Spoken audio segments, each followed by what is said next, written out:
भीख मांग रहे हैं, और नहीं हटेगा तो घर द्वार जो है बेच के लगाएंगे। और ये प्रयागराज में बस कंडक्टर का काम करने वाले हरिकेश के पिता हैं। 24 नवंबर को बीटेक स्टूडेंट लारेब हाशमी ने हरिकेश पर चापड़ से हमला कर दिया था। हमले में बुरी तरह घायल हरिकेश की गर्दन पर 15 टांके लगे हैं। तो मुसलमान को गाली दे रहा था, ऐसे देख खालिद बिन वलीद रज़ियल्लाहु ताला अन्हु की बरकत से मैं को मारा है, इंशाल्लाह वो बचेगा नहीं, इंशाल्लाह वो मरेगा, इसी से मारा है, इंशाल्लाह कुरान गुस्ताखों को मार डालेंगे। लारेब ने ये वीडियो घटना के बाद भागते वक्त बनाया था। हमला करने वाला शख्स धार्मिक कट्टरता से प्रेरित बताया जा रहा है, जो फिलहाल पुलिस की कस्टडी में है। जांच में उसके लैपटॉप और मोबाइल से पाकिस्तानी स्कॉलर के वीडियो मिले हैं, जिसके बाद एटीएस और आईबीबी जांच में इन्वॉल्व हो गई है। लारेब का बैकग्राउंड जानने हम प्रयागराज से 35 किलोमीटर दूर उसके गांव हाजीगंज पहुंचे। मेरे पीछे जो आप घर देख रहे हैं ये लारेब हाशमी का है। लारेब हाशमी का परिवार इस समय फरार चल रहा है। आप देख रहे हैं कि यहाँ गेट पर ताला लगा हुआ है। इस गेट के पीछे एक कमरे का स्ट्रक्चर खड़ा हुआ है जिसमें पूरा परिवार रहा करता था। साथ ही बगल में ये पोल्ट्री फार्म है जहाँ पर लारेब के पिता यूनुस अपना पोल्ट्री फार्म चलाते थे। फिलहाल परिजनों को भी नहीं पता है कि लारेब का परिवार कहाँ गया है। इस घर के बगल में ही लारेब के चाचा रहते हैं, जिनका परिवार घटना के बाद से परेशान है। आज 15 साल हो गया, हमारी उनका कोई बातचीत उठना बैठना खाना पीना लेना देना कुछ भी नहीं है। तो ये लोग अपराध में किस वक्त चले गए हमको नहीं पता।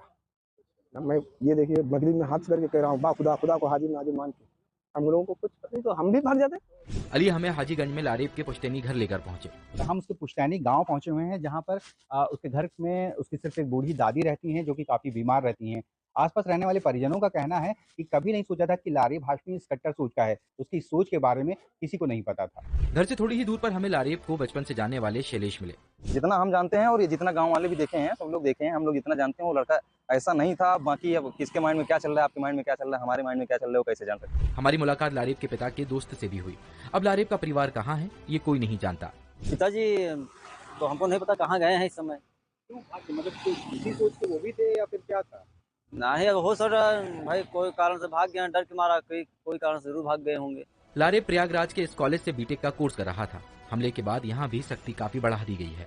टीचर्स बताते हैं कि लारेब पढ़ने में एवरेज था और बैक बेंचर था। कभी ऐसी एक्टिविटी नहीं सामने आई जिससे उस पर कोई शक किया जाए। बहरहाल लारेब की एक्टिविटी से जहां छात्र दहशत में हैं, वहीं टीचर भी हैरान हैं। तो वो शांत होकर के अपने कक्षा में बैठता था और पढ़ाई करता था। जो कुछ उससे सवाल दिए जाते थे तो वो कुछ प्रश्नों के जवाब भी देता था। तो एज सच कोई बात नहीं थी। कैंपस से केवल 500 मीटर की दूरी पर लारेब ने बस कंडक्टर पर हमला किया था। बताया जा रहा है कि कुछ दिन पहले उसका हरिकेश से किराए को लेकर झगड़ा हुआ था। हमले के बाद लारेब फरार हो गया था।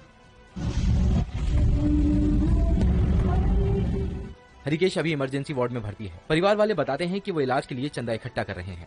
कुछ नहीं, सरकार की तरफ से कोई मदद नहीं मिल रही है सर। यही जो विभाग में लगे हुए थे उन्हीं से भीख मांग रहे हैं। घटना के बाद एनकाउंटर में लारेब के पैर में गोली लगी थी। इलाज के बाद उसे हॉस्पिटल से जेल में शिफ्ट कर दिया गया है। पुलिस की जांच में सामने आया है कि लारेब हाशमी सेल्फ रेडिकलाइज था। एटीएस के मुताबिक लारेब हाशमी ने जिस तरह से बस कंडक्टर पर हमला किया उसे लोन वुल्फ कैटेगरी में रखा जाता है। लोन वुल्फ कैटेगरी वो है जिसमें हमलावर अकेला होता है और अपने टारगेट पर इस तरह से हमला करता है कि वो बचने ना पाए। बहरहाल लारेब के बारे में एटीएस को कई जानकारी मिली है। उसने एक व्हाट्सएप ग्रुप भी बना रखा था जिसमें स्थानीय लोगों को जोड़ रखा था और उसमें वो रेडिकुलाइज वीडियोज पोस्ट किया करता था। रविश राव, दैनिक भास्कर, हाजीगंज गाँव।